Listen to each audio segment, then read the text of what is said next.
What's going on, Coachable family? Welcome back to the Coachable podcast. You're in for a treat this week because I am joined by Mr. Cam MacDougall here in studio right here in Las Vegas, and who has joined us all the way from Costa Rica. Cam, welcome to the show. Thanks for being here. So good to be here. Thanks for having me. I'm very excited for this new connection. You and I have just recently met in person, but we're introduced by someone who we're very fond of, both who've been on this show, Brandon Collinsworth and James Silvis.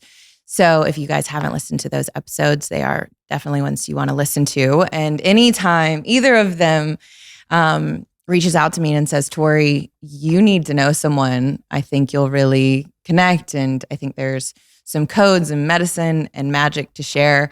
I'm all ears. And that was Cam. And so recently we have gotten to drop in a little bit and get to know each other, but there's so much that I don't know about you.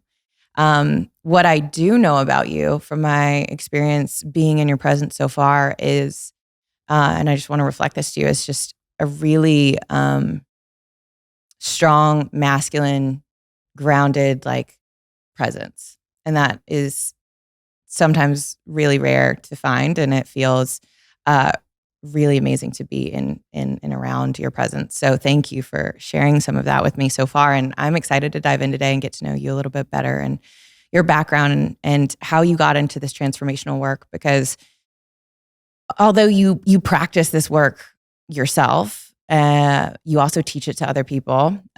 We share the love of breath. We just shared a little bit of that right before we hit record, because you and I both know the power that it has to stabilize our nervous systems, to calm our minds, to help us remember who we are. And I'd love for you to give me and our listeners a little bit of background about who you are and what you do and why you do it. First things first, I just want to receive what you shared. I appreciate it. I really, really do. And to me, it's all about capacity. And I'm sure we'll get into that a lot more today. You know, it's funny, whenever I'm asked this question, it's kind of like, you know, where do I start? You know, and my mom always says, she's like, Cam, you know, you've lived like 6 lives. So I always have trouble deciding which life I want to go into. But I think to sum it all up, for a very large portion of my life, I was trapped in not really knowing who I was. And because of that, I wore mask after mask after mask after mask. And those masks never served me. Those masks repeated a problem in various ways. And because of those identities, because of this not knowing of who I was, I caused myself and others a lot of pain. So I was involved in a lot of traumatic experiences growing up, being both the victim and the aggressor. And so growing up, I didn't really understand what was taking place. I just was kind of living on impulse for a very long time. And I kept, like I said, I kept repeating. And once I had gotten to a place where I was assistant vice president of a financial company. I'm sure we'll get into the other stuff, but I was assistant vice president of a financial company and had all this success, you know, and you hear this story over and over again. I had all this success, you know, by the age of about 30 years old, and none of it mattered. It really didn't. You know, I was driving, you know, all the fastest cars in the world. I was making all the money. I was taking all the trips. I was doing all the things. And the trippiest part of this is that I came from a really tumultuous background. So I had thought that I had changed. You'd made it. Right? Exactly. I had thought, oh my goodness, I've turned my whole life around. But what I didn't see is that I had changed the external environment, but the internal environment was the same. And so I was just replicating and replicating and replicating. And it took a radical step of stepping outside of my life and basically killing who I thought I was to go and find out who I really wanted to be. And so I embarked on a journey, which I'm sure we'll get into. I took a client on a ridiculous journey, which was as much a journey for me as it was for him. And then moved to Bali, moved out east. I wanted to learn about rewiring the human mechanism. I wanted to learn about stopping this momentum of trauma, stopping this momentum of patterns and programs, and then figure out how to apply that to other people's lives. So there's a lot in between that, obviously, but that's kind of a synopsis of how I got to where I am. And now I help people accomplish things they never thought they could. And I do it in a very unique way. And I'm a firm believer that when we do these things that we never thought we could, that are totally outside of our comfort zone, everything else falls into place. And so that's how I serve the world now. Yeah. I mean, I relate so much to that, what you shared about having a life that looked good, but didn't feel good. And that's a big theme on this show. And a lot of the work that I do comes from the place of living that life as well, and wanting to course correct personally, doing that, and then wanting to turn around and help other people, because I feel like it's such an epidemic that so many of us suffer from, of just this forgetfulness of who we really are and live our entire lives having a self perception and identity that is so far from the truth, and causes us to experience so much unnecessary suffering. I'm curious, like, for you, what was your background? Where did you grow up? What was like your family life like? Do you have siblings? Like, give me a little bit of understanding what that was like for you. Yeah, definitely. So my family was great. They were beautiful people, and we were poor when I was younger. We grew up in, East Vancouver, which, not many people know about it, but it's the poor area. I was right across the street from the projects. It was that kind of energy. My parents divorced when I was about 3 or 4, but they maintained a beautiful relationship. They really, really did. And they were always supportive. And we'll get into this. And if it wasn't for them, I'd be dead, for sure, 100%.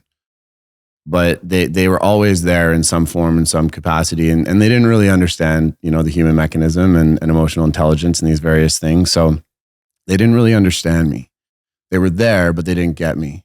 And so even though I grew up in an environment where I had the support, I had the people, I never truly felt like I was seen. Right. And anyone that has experienced that, they know that you might as well be alone. Right. Because your mind's telling you that you're alone and that nobody's going to ever understand you. So growing up, I always had that. And so, yes, they were always there, and they did the best they could with what they had. And I really spent a lot of time breaking out of that, trying to be found by other people, trying to be seen by other people. So I really rejected my family growing up, no matter how hard they loved me, because I didn't feel like they got me. Sure. I feel that similar. What was the effect of that experience of continually feeling misunderstood or not seen? Or maybe like your parents did the best they could, like you said, and they had your best intention in mind, but they didn't know how to help you in the ways that you needed. How did that show up in your life? What was the byproduct of that? I found help and support from people I really should not have, right? Because growing up in that environment, especially with where I was growing up, I got kicked out of school really quick because teachers said the same thing, right? So I was, grade 10 high school dropout, right? And sure enough, when you're dropped out of school at that age, who else is dropped out of school or not going to school? Gangs. Right. And they recruit when they see they see kids who aren't following the conventional norm. So before I'd even gotten kicked out of school in grade 10, I was already recruited by a gang in grade 8, and I was 13. And I look at kids that are 13 now, and I'm like, that's a child. Like, that's a child, So I was a child. And when this happened, it wasn't like I was doing super gangster shit. Like, that's not how it happened. Right. I was a running boy. I was like, buying cigarettes. I was, helping them with all these random things that were pretty much misdemeanors, but it was creating a new pattern within me. It was creating this identity within me because these were the people that actually saw me. Right.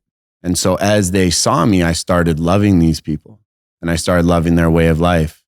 And in that, I started falling into that world deeper and deeper. And by the age of 14, I had been charged with armed robbery, so it was like I was in it right out of the gates, because even though I had people in my life that technically were there and they weren't. So I needed to find that elsewhere. Right. And finding that elsewhere put me in a whole bunch of crazy situations. What it reminds me of just is how embedded it is in our DNA to belong and how desperate we are for community and to feel part of something, even if it's the thing that's creating pain and turmoil and loss and all of these other, terrible experiences. At least it feels like home on some level. Right.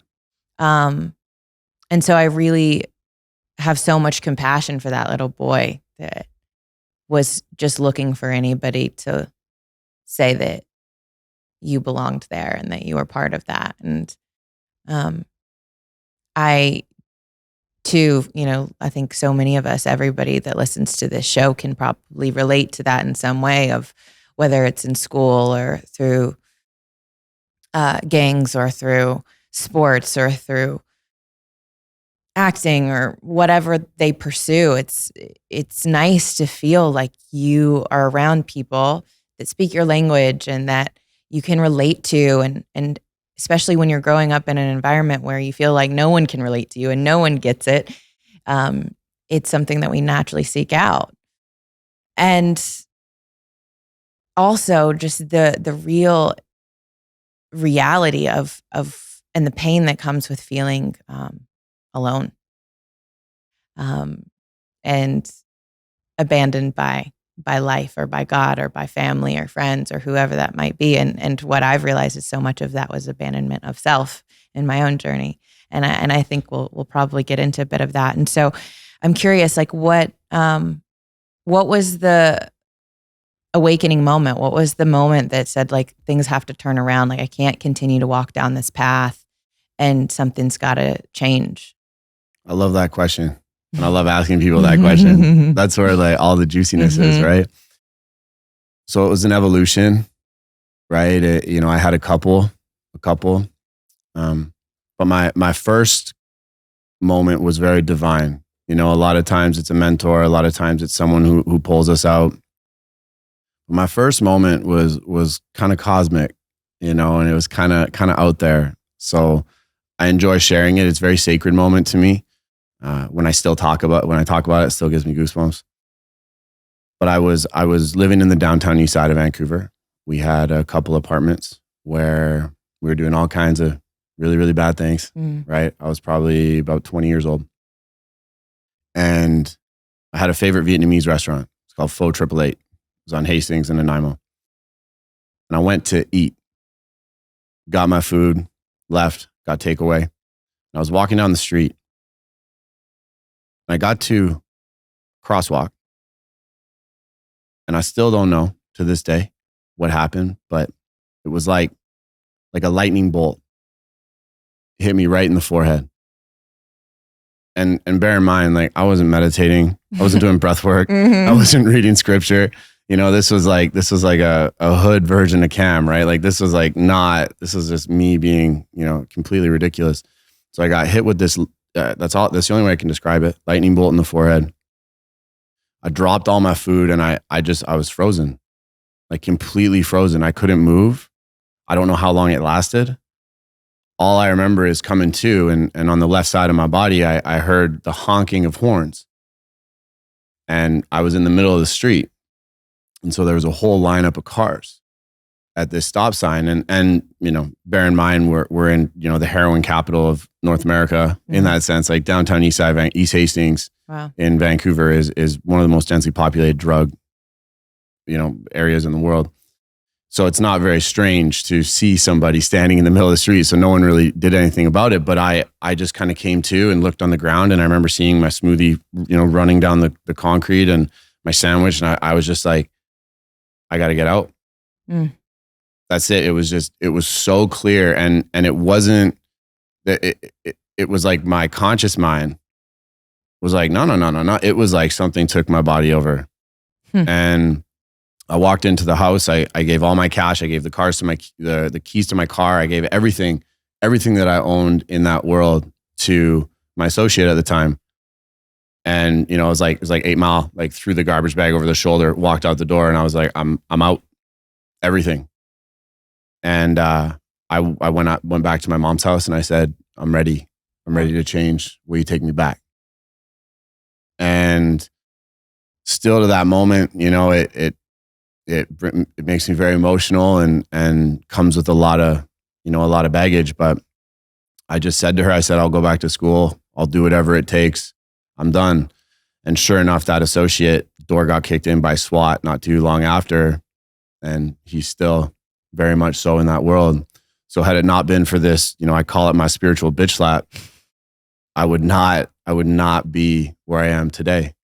And that wasn't it. I kept recreating the pattern as I'm sure we'll get into, but that was kind of my first moment, my first touch with the divine, my first moment with something unexplainable that really guided me, that really nudged me, and then I went and washed dishes for 2 years for $9 an hour as a grade 10 high school dropout, just because I was like, I need to change and I'm willing to do whatever it takes. So I just demolished that part of myself.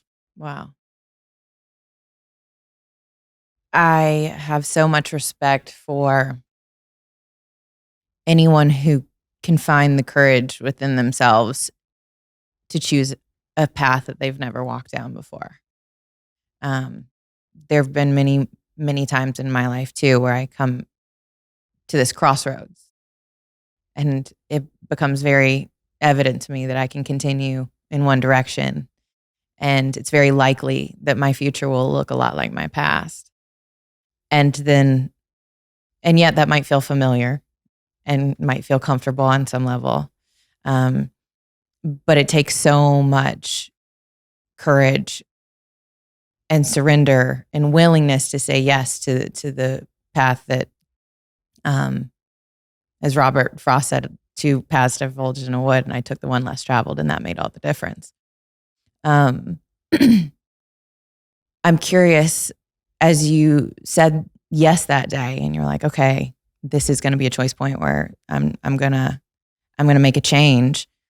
How does one go from being in the middle of a street, kind of being bitch slapped by life and saying, wake up, to becoming an assistant vice president of a financial company with being a 10th grade dropout? Bridge that gap for us to understand, because I think there's probably people listening. It's like, all right, how does someone climb out of that hole and become a man that then has all of this external success in a way that maybe a lot of the public would see as more noble and more respectable, if that's how they choose to see it. But like, what happened in those years between that decision and then even just being in the corporate world before you started this other path that you're on now? Mm-hmm. I went to work, and I think that's something that everybody needs to know, is that we wish there was a pill, but there's not. There's not a pill. Humanity is here to figure things out, and we figure things out by doing shit that's really uncomfortable. And so for me, I just kept following the discomfort. I kept leaning into discomfort. I was at a restaurant, and my friend's dad owned it, and I met the chef, and he was an ex-gangbanger, and I couldn't get a job. It was really hard for me to get a job. And he looked at me and he said, I'll give you a job. You got to wash dishes. And I'm like, bro, you know what I was just doing? You know who I am? Yeah. You know, there's those tendencies of, you know, really. The arrogance. Exactly. The arrogance. And then this thing, you know, that same thing kept coming back, and it was like, no, you got to earn it now. You got to earn it now. And so I just went to work, and I worked my ass off. I was the best dishwasher this world's ever seen. I got those plates spick and span, just out of control. But I went so hard into it. And sure enough, they saw that. And they promoted me to a prep cook. So I wasn't washing dishes anymore. I was cutting onions. So many boxes of onions, right? Endless boxes of onions. So many tears. So many tears, right? That was my emotional release at that point, right? They're like, this guy needs to cut some onions and cry. So I got promoted to prep cook. Then I got promoted to line cook. Then I got promoted to first cook. Then I got promoted to sous chef. And before I knew it, I was running this restaurant from the kitchen. And it was the first time in my life where the part of me that everybody said was broken was actually powerful. And it was the first time in my life where somebody really was like, you're good at this. And that to me, like even right now, like it makes me want to cry because we don't hear that enough. You know, we don't. And for this chef who knew me, and this chef was just an archangel, this guy. But for him to be like, I see you, bro, and you've got this. I see you. Keep going, and promoting me and being like, you're really good at this. And me feeling that I was really good at it. It was this catalytic moment where my whole life, everybody had said I was broken. My whole life, everybody had said that what I was doing was wrong. Finally, someone was like, nah, dude, you are good at this. And that man changed my life. He changed my life 100%. And it was that created the motivation and the inspiration for me to keep going, because I fell in love with cooking. And then once I fell in love with cooking, my heart was in it. And then once my heart was in it, I was like, how do I do more of this? And I was like, I got to learn how to run a restaurant. So I'm going to go back to school. And the restaurant was like, you know what? We're going to pay for your school. And then I was like, oh my goodness, what? These people are supporting me so much. Went back to school. I'm going to get my degree. And then I get my degree and I was like, oh my goodness, I graduated with distinction. I can actually do this. And so it was just thing after thing after thing that led to this momentum, and it lit this fire inside of me that hasn't turned off. And it's that dedication to going into what you don't want to go into in full trust and knowing that it's going to show you exactly what you need to see. And that's going to be the fucking catalyst that's going to get you exactly where you want to be. That's so powerful, because I got this visual picture of you like rolling a boulder up a hill. Right? And it can feel like this is impossible and like talking about doing the work, because so many people, one of the number one things I get asked is they hear stories like yours, or like mine, they listen and see the people that come on the show and where they are today, and they aspire to that. And then they say, where do I start? And everyone is looking for just the 5 steps and the 3 rules and just do this type of meditation, or if you just spend whatever, where's the hack? And you're like, the hack is do the work works. Totally. Work. Commit yourself to care enough that it's worth it to just stay committed to anything long enough to see the result, like to see the momentum shift, because this pendulum started to swing for you in a different direction as you started to be reinforced, like your new identity started to be reinforced that I can do this. I'm capable. I'm doing it right. I'm doing it well. And that reinforcing of like, I want to continue, because we get that affirmation and that recognition and that praise that whereas before, maybe that wasn't lacking, or we were getting recognized for reasons that actually took us away from our purpose and who we were. But it's like that identity shift is one of the biggest like shifts you can make of how you internally view yourself. Was there like, obviously that happens over time, right? It's not just like one and done, which we would all love. But how did your own self-concept start to rearrange itself during that season of your life? It's a very good question. And I feel like that's still an evolution. I feel like the self-concept is something that who am I? Exactly, who am I? And it's that constant evolution. Really, it came from, and this kind of sounds counterintuitive to a lot of personal development, but it came from validation, right? And I think that validation's gotten a bad rap where people are like, oh, you're just seeking validation.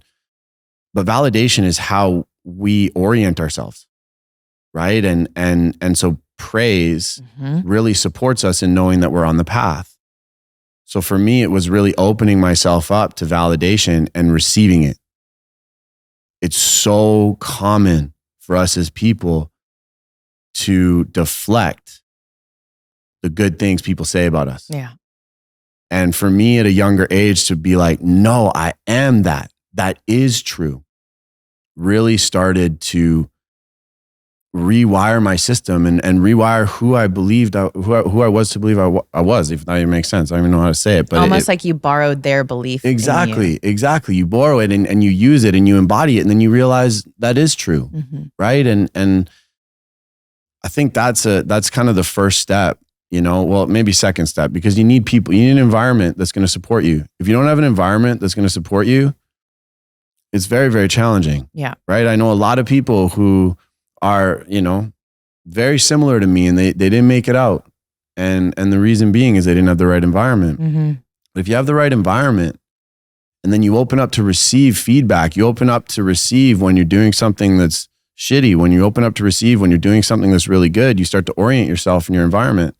When you can orient yourself in your environment, you start to really open up to who you are. And it gives you this kind of petri dish for you to grow who you want to be. Yeah. Because you can kind of test. It's like with kids, right? They've ran studies on kids. And if you put kids in a wide open field and you say, go play, they don't know what to do. But if you put them in a fenced in area and you say, go play, they're off to the races. They need those boundaries. Right. Right. And as humans, we need those. We're biological organisms. We need to know the boundaries of the petri dish. Right. So if we set the environment up right, we start to learn them, that starts to help us understand who we are. Yeah, definitely. And I think your point about validation is so important, especially when you don't know who you are. We learn who we are by a lot of times by being told who we are, who the world tells us we are, who our environment tells us we are. And we adopt that self-concept until we outgrow it. And then we're like, wait, this doesn't fit. This doesn't feel authentic internally to who I want to be or who I think I really am, because of all the masks that we wear in order to be like who the world has told us to be, in order to be loved or accepted or safe or belong or whatever we need to be. And then you start to get into a new environment where people praise you for better reasons. You're like, oh, okay. All right, that feels good. But even so many times I walked down paths for way longer than I should have simply because people said, good job, and you're doing great. You could do this forever. And so for me, there had to also become a period of time where I really investigated the masks that I wore, because you can get identified with those real quick and think that's who you are. The high performer, the high achiever, the athlete, and you name the persona, and we've all, if we haven't worn it, we know someone who has. And we can trick ourselves into thinking that is us, right? And our ego is like so attached to some of these masks that we wear. The stripping away of that is a vulnerable and scary process, because in order to truly be seen, we can't cover up. What is your What's your experience of unmasking and revealing the truth of who you are? How has that shown up in your life? Because I'm sure, I'm sure you'll say it's a continual process. Because I've put masks down and picked them back up many times. So for me, it's sort of a daily thing. But what does that look like for you? And what are some of those masks maybe that you've worn that other people could identify for themselves too? Definitely. The word that comes up for me is resilience. We need to be resilient. Yeah. And not from a toxic place, not from a, you just got to suck it up energy. Like, that's not what I'm talking about. There's a difference between getting in a cold bath and trying to prove yourself than getting in a cold bath and really sinking into the sensations. And to me, that's a great analogy for taking off your mask. You can take off your mask and throw it away and pick up another one out of fear or really trying to avoid your shit. But there's also another side to that where you take your mask off and you stand there naked and you sit in being naked and you really just own that.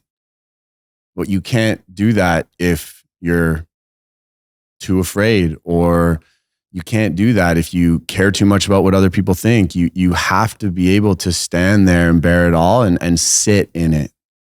Right. And that's why I love the cold bath as an example, because everything in your body's like, get out, get out, get out. Why are you in this? I'm going to die. Yeah. Help me. I'm going to die. But the more you sit in it, the more the body adapts. And the more the body adapts, the more peaceful you become, the more connected to your heart you become.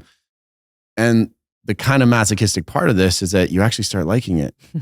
Right. And that's, I love yes theory for this because they're all about seeking discomfort. Right. And I really love that aspect of life where we have to seek out discomfort to build resilience so that we can take off the masks and give enough time for us to really feel them, understand them, learn from them, and then decide what we want to do with them, not just discard them.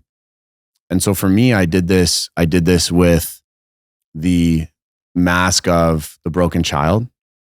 I had to give that up to go back to school. I did it with the mask of behavioral disorders. Right. At the youngest age, they were diagnosing me, trying to put me on drugs, all these different things. I did it with the mask of being the criminal, just being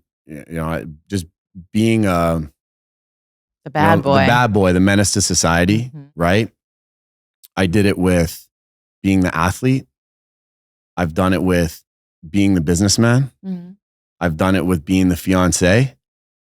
It's just this endless process, right? Like you said, of taking them off and in each of those circumstances, and that's just naming a few, right? Sure. Like you said, we kind of have to do it every day sometimes, but in each of those processes, it was this,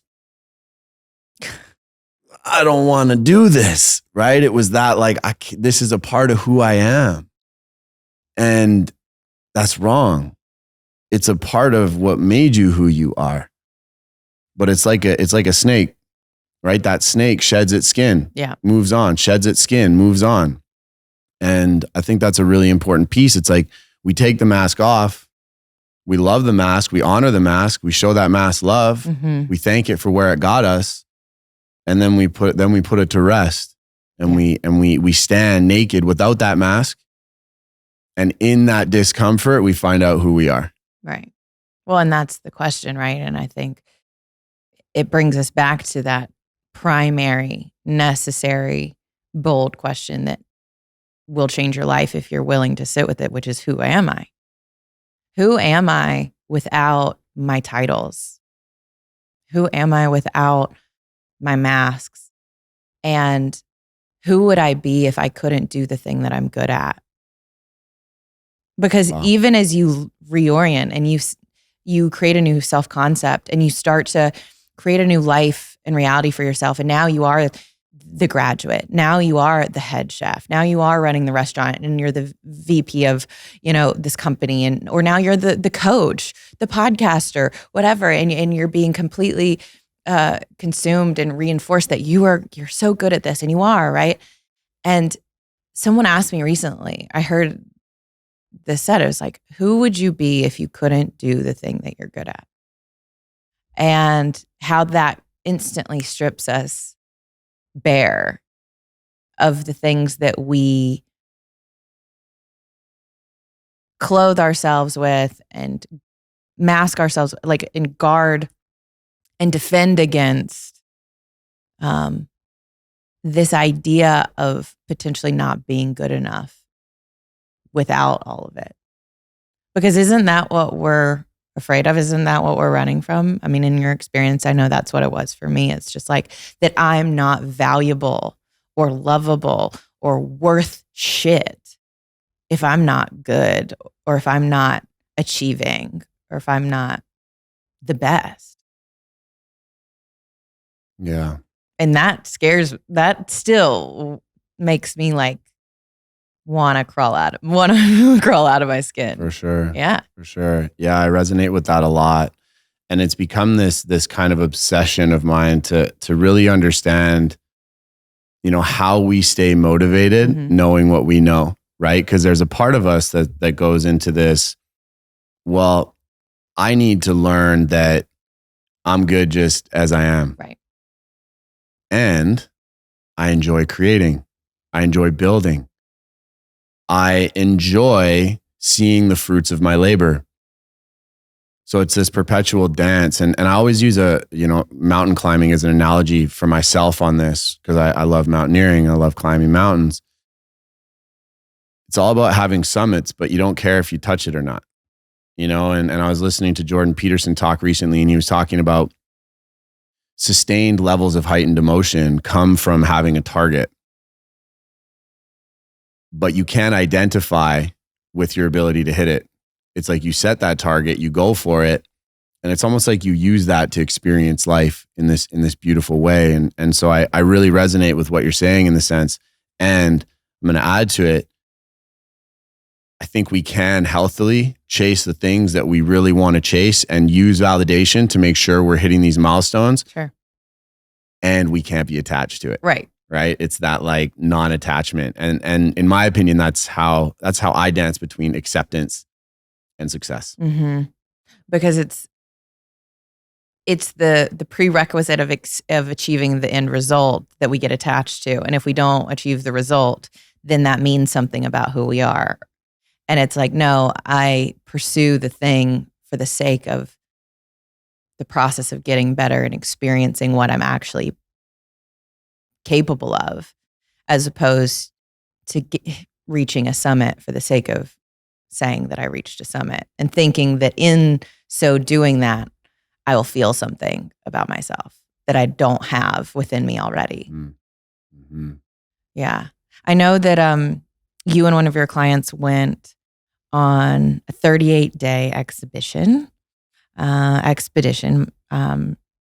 Tell me about that. What did you do, and what inspired you to take that journey? Yeah, so this is one of the most beautiful experiences of my life, and I do it in various ways with clients still. But this one was one of the first times I ever did this, and I had a client, also a good friend, who was on blood pressure medication, blood thinners. The guy, he was just in a really bad place. And, at the time, about 31 years old, was just heading for a really, really bad spot. And we kept trying to figure these things out, figure out his depression, figure out his anxiety, figure out, this negative darkness that was inside of him. And we couldn't. And as a coach, I was like, do, like, how can I not crack this code? And I asked him one day, I said, what do you love in the world more than anything?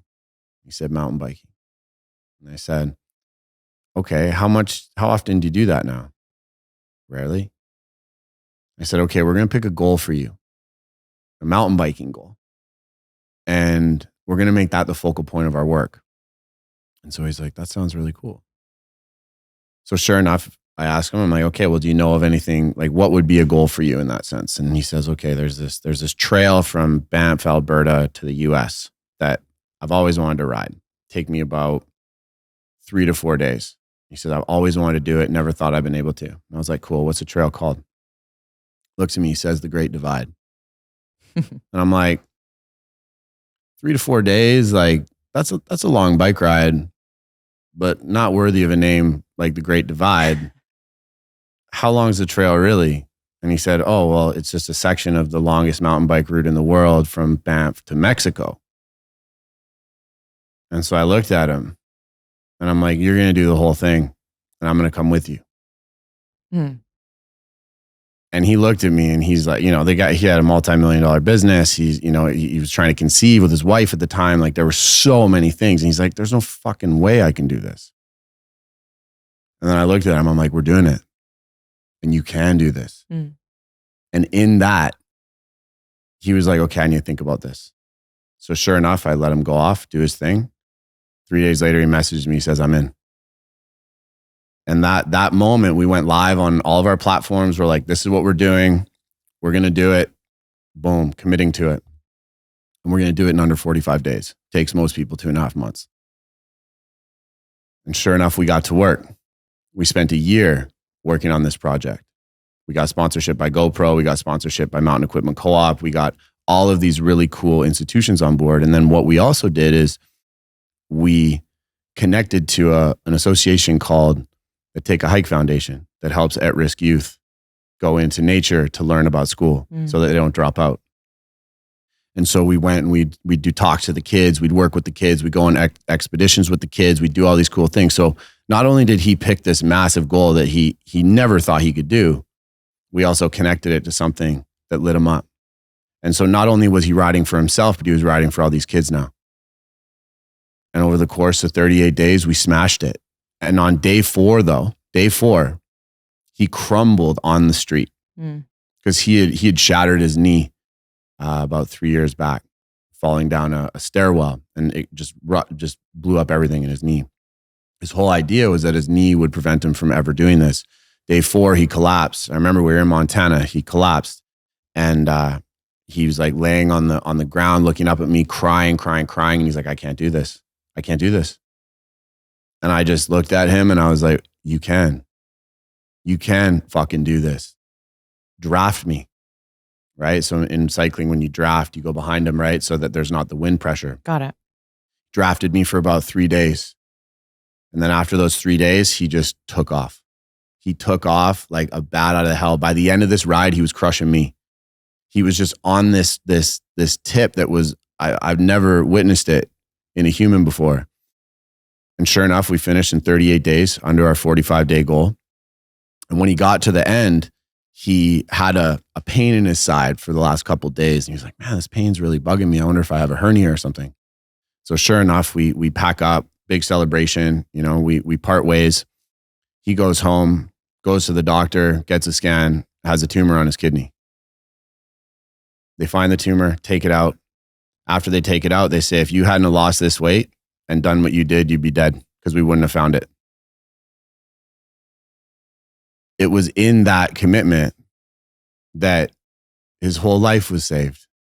And I had dinner with him and his wife and now 2 baby girls last week.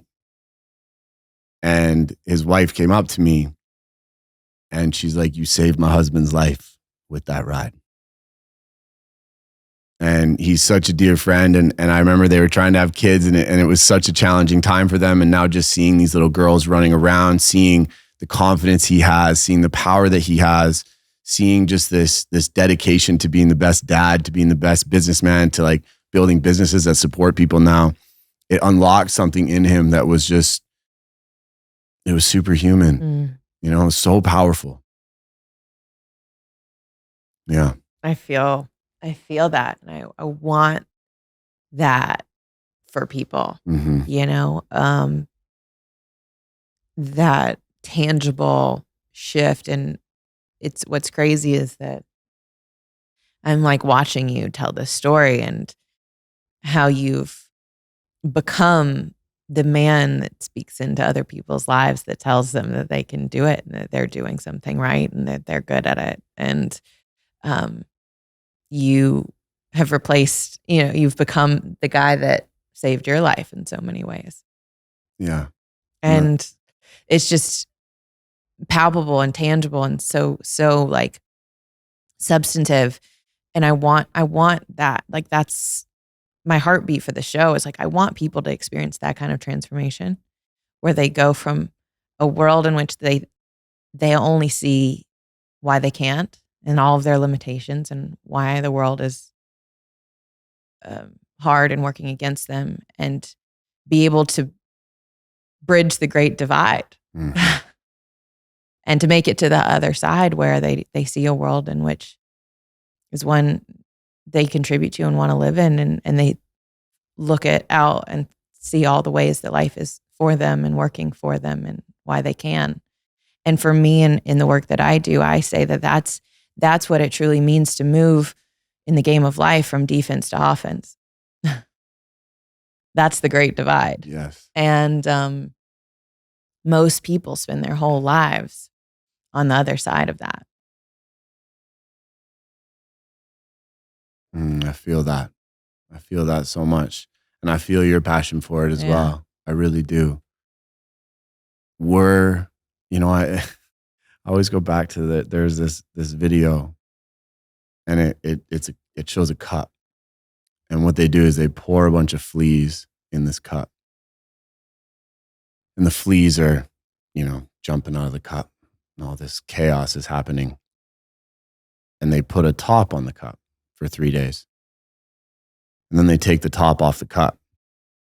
The fleas don't jump out of the cup. Their offspring don't jump out of the cup.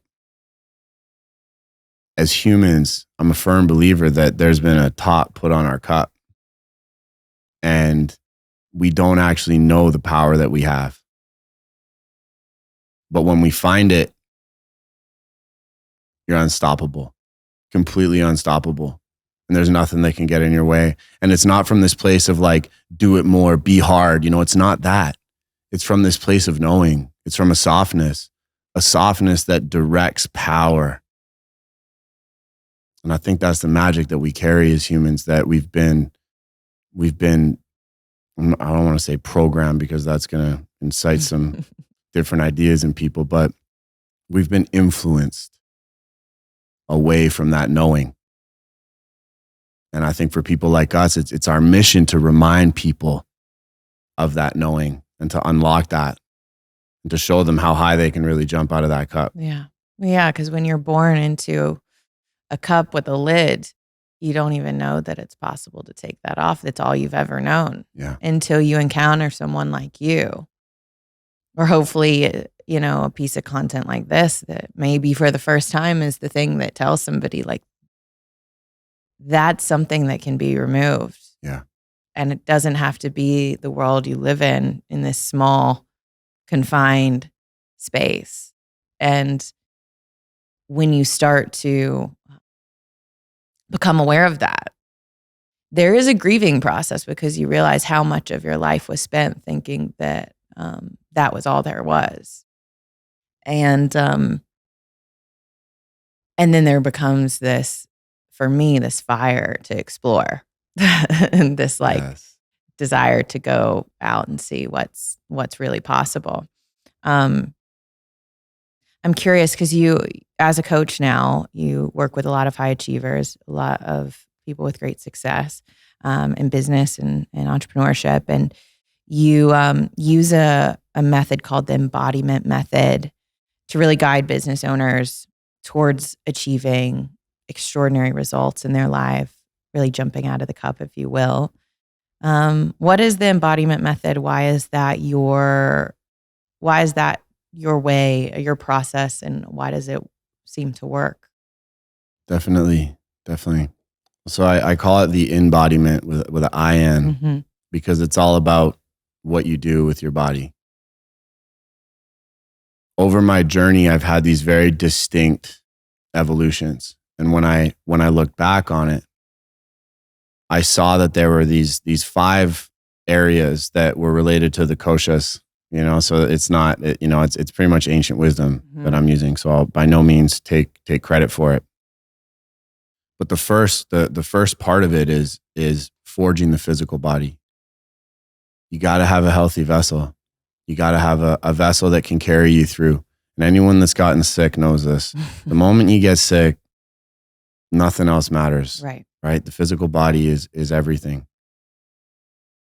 We then have to fortify the mental body. This is talking about that resilience. This is getting into that state of really being able to sit in the unavoidable discomfort of true transformation, right? Because without that, you're not going to be able to weather the storm, because there will be a storm. It's unavoidable.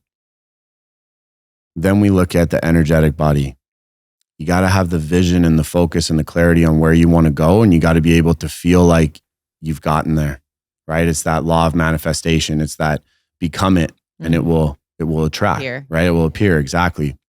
And so learning how to really get clear and really incite feeling in the body. You know, I've got a saying, it's like you got to feel to make it real. You really got to feel, and it will come. The fourth pillar, the fourth body, is the emotional body. You got to harness it. If you don't harness the emotional body, you're going to be reactive. You're going to not be focused, not be clear. It's really hard to get clear and to be focused when your emotions run your life. Right. Emotions aren't bad. And that's one thing I want to add here. Emotions are not bad. We don't ever want to avoid emotions. We want to learn how to use them. We want to learn how to work with them. We want to learn how to move them through the system. That's what I mean by harness. Yeah. So it's never getting rid of, it's really harnessing them, using them, working with them. And then there's the final piece. You got to deepen the spiritual. Nobody knows what's going on. Nobody. I don't care what anybody says. Yeah. Nobody knows what's going on. We're on a floating orb in the middle of vast nothingness. Nobody knows, right? And the only way that we can find peace in that, because it's very disorienting for a lot of people to really think about that. But the only way we find peace in that is knowing that there's something higher. So it doesn't mean it has to be God. It doesn't mean that it has to be spirit. It doesn't have to be Pachamama. You don't even have to give it a name. But just knowing that there's something bigger that does want you to be your best evolution and contribute in the best way is extremely important. And I'm a firm believer, and this is kind of the whole philosophy around the embodiment method, is that when you set a big goal, like a big physical goal, something, or it doesn't necessarily have to be physical, but something that's really going to push you outside your comfort zone. And physicality is, in my experience, the best way to do this. When you put yourself out there and you really focus on something and you go after that thing relentlessly, these pieces are required to get there. They're essential. And so you can look at that across the whole spectrum of your life. But in the embodiment method, we pick that thing and then we align those bodies to that thing. And once you start moving in that direction, not everybody gets the thing. But now you've got all these tools. Now you've got all of these aspects of your life balanced. And when you have that, if that big goal didn't work, you just pick another one. And you start having fun going after these things without them needing to happen. And when you do, it's very satisfying. Sure. Right? But satisfaction's fleeting. Satisfaction's that rock star happiness. Satisfaction's that, wow, I made a ton of money this year. That'll go. Yeah. I don't care how much money it is. It'll go. Right?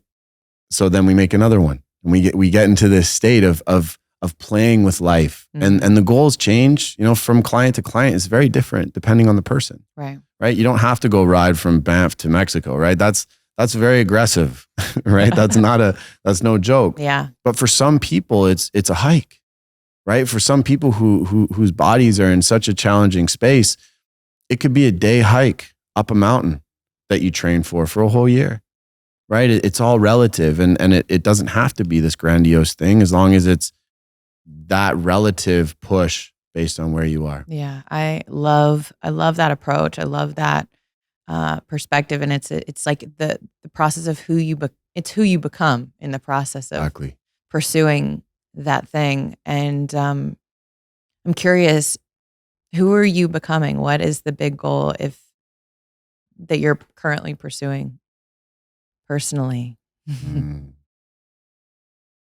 So I'm actually in the process right now, and so I was just talking to my friend she just climbed Everest. Oh wow! And just climbed Lhotse. She's the first South African woman to climb Everest and Lhotse, I think in 2 days. Gnarly woman. We were talking on the phone the other day, and I'd posted on my Instagram recently. I was like, I'm trying to figure out what my next big physical goal is. And then I'll get more into my internal and what I'm working through. But she reached out and she's like, when I was on Everest, the Himalaya were like, get Cam here.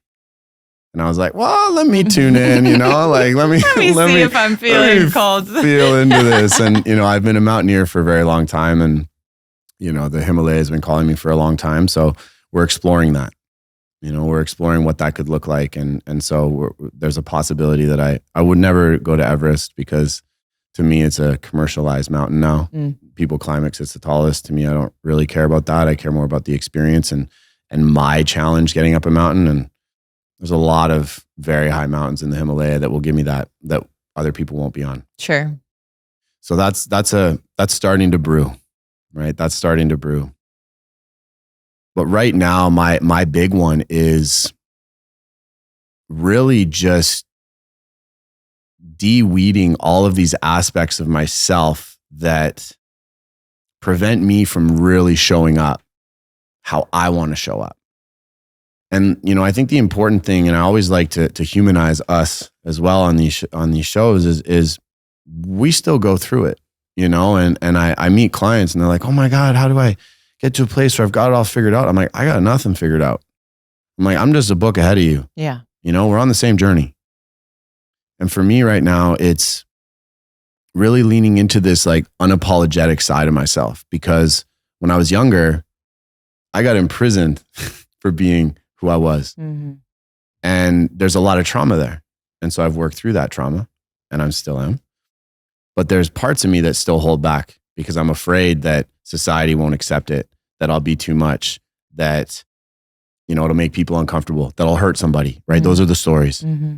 And so, really what I'm focusing on is more an internal mountain right now of really de-weeding all of those aspects of myself that still prevent me from really unleashing what I feel is inside of me. Or that keep you in prison. Exactly. Yeah.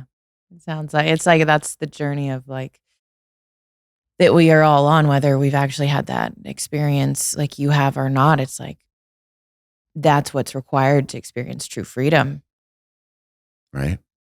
Is to look at and investigate all the ways and all the places where we're not free. That we're still living in the cup with the lid. Right. And that's, for many of us, it is a lifetime of work. Yeah. I don't know if I'll ever get there. Maybe not. Likely. It will be, the work that I too will do for my whole life of continuing to excavate and like investigate the places that still feel restricted and scared and afraid to be expressed in because I'm afraid that I'll be punished. Yeah. I'm with you there. I always call it layers of the infinite onion. Yeah.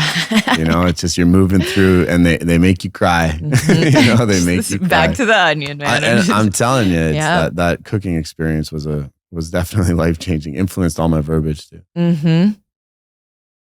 Wow. Well, we could go on and on. I have no doubt about it.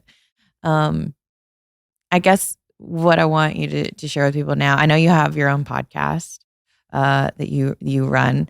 You're just on a big mission in life. You're doing a lot of things. You're traveling. You're running retreats.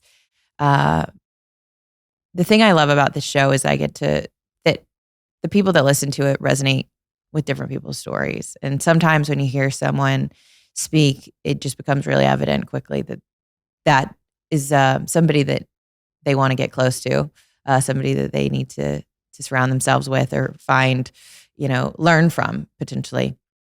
If there's someone out there listening that feels that way about you, how can they get into your world? How do you support people through your coaching? Like, is that one-on-one? Is it group? Like, tell people about where they can learn more and find out about what you're working on and how they can potentially get involved. Definitely. Best place to find me is on Instagram. That's the easiest way just to connect with me quickly, right? So at Cam MacDougall, I'm sure the link will be in the show notes. You can check out my website, which is cammacdougall.com. That will change soon. There's just kind of like a shell page up right now. We're moving to the embodied website, which is currently being built. So if you don't see cammacdougall.com and you're watching this a little later, go to embodied.co. Okay. That'll be the world to check out. That's the world that we're building. And other than that, just reach out and you know what I always tell people before you embark on a journey, and I'll get into my coaching in a second, is you know, really come into it with an energy of curiosity and exploration. You know, I'm all about adventure. Coachability. Exactly. Right. Exactly. And I know this because I have my coaches. I have people that, you know, support me. Mm-hmm. And, you know, I'll bring in a quote from B from Brandon that he really said to me that resonated a lot. And that was, have a black belt skill set with a white belt mentality. And I love that so much. So thanks B for giving me that one. I use it all the time. Don't worry, I give you credit. But it's really coming into that energy. And then really my coaching business is one-on-one. I don't do group coaching anymore. What I do is I really want to help someone go very intimately into an experience. And, you know, I'll be blunt. I'm not here to fuck around. This is not like come and join this coaching program and we're just going to hop on calls and I'm going to help you move through your shit. I'm going to help you do something you never thought you could do before. Like I rode 4,350 kilometers with a client. So I'm not here to just jump on Zoom calls. The way that I roll is we go in and we really go in. And so whenever I talk about this, I always tell people it's like, check in with that because it's really for an individual that wants to make this lasting change. And it's going to be fun. It's going to be powerful. It's going to be all glitz and glam, and it's going to be hard as fuck. Right. And we really have to trust that, know that, but know that I've got you no matter what. I've been to the deepest, darkest places of human existence. Trust me, it won't weird me out. So that's kind of how I roll in that sense. And through my Instagram and stuff, you can also find that I offer breathwork sessions. That's something that I love. And and a lot of times we run group breathwork experiences and we've got retreats kind of flowing in and out. So Instagram's the best place to kind of check in on that because it's always changing. Yeah. Yeah. Amazing. You're doing remarkable, like, work in the world. It's changing people's lives. You've blessed me with your medicine and just your presence. And I really feel like this is just the beginning for like our friendship and what's to come. And I'm excited for you. I'm excited to continue to learn from you. I'm excited to support you and yet promote you in whatever way I can. Because your message, your presence, it needs to be shared with the world. So thank you for what you're doing. And those of you who are still listening, if you feel that call, like that thing inside you that you can't really put your finger on, but it's curious and it wants more, like listen to that and you know, connect with Cam or share this with a friend. It really can change someone's life. It can change your life when you stand at that crossroads and you choose to take a path that you've never walked before. So really connect with your heart and see where it wants to take you, because I promise you, if you listen to that,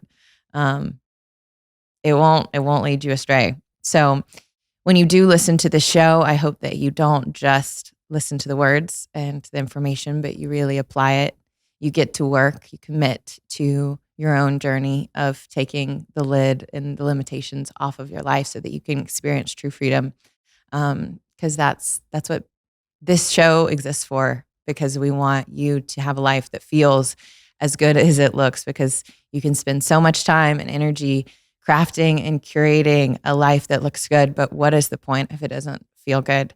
And so that's my heart for you guys. I hope that you share this. I hope that you follow along for what we continue to do here, and that you follow Cam. And just thank you for being part of this community. If you want to connect with us, go to the show notes, learn about what we're doing at Coachable and the Huddle and the other programs that we offer. But in the meantime, go apply what you learned this week, and we'll see you next week on the Coachable podcast.